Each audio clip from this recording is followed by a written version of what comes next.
Salut, moi c'est Balthazar Billot, je suis en W4 en deuxième année à l'école W et aujourd'hui je vais vous parler de la créativité à l'école W et de comment elle est mise en place et de comment on l'exploite à l'école.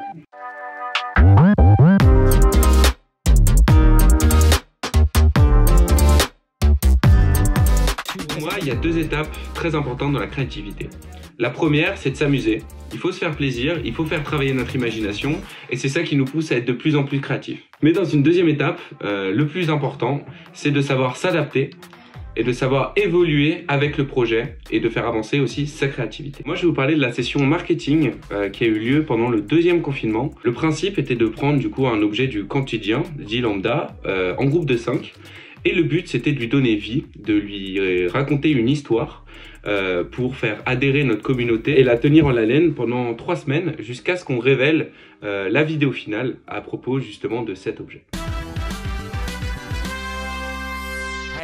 Hey, salut à tous, bienvenue dans Pimp My Ride et oh mon dieu, quelle paire de merde.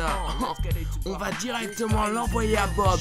Ce mec fait des vrais miracles. L'objet qu'on a choisi, c'est un objet qui reflétait beaucoup notre état d'esprit à l'époque. C'était en fait les chaussures de soirée ou les chaussures dites habillées. On se sentait juste un petit peu comme elle, c'est-à-dire délaissé, on n'avait qu'une seule envie, c'était de sortir et on pouvait pas. On a trouvé que c'était plutôt un bon moyen justement, au lieu de râler et voilà, d'expulser ça négativement, on a trouvé que c'était un bon moyen de le mettre dans le projet et d'en faire quelque chose de constructif. Pour définir ce qu'était une chaussure de soirée, ça a été très simple.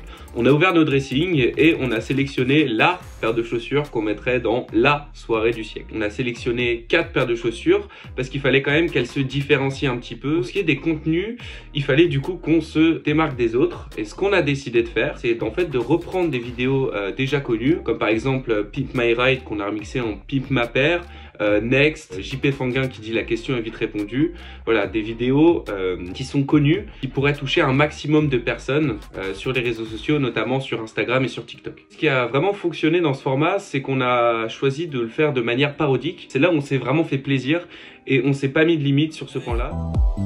Tu voulais arrêter la puissance, mais chou, c'est de retour dans la danse. On fout le bordel aux 4 coins de la France pour toute l'année. Ouais, c'est la délivrance. Je suis dans le club, je suis sur le barrio, sur le barrio. L'école W, elle nous pousse beaucoup à la créativité dans toutes les sessions.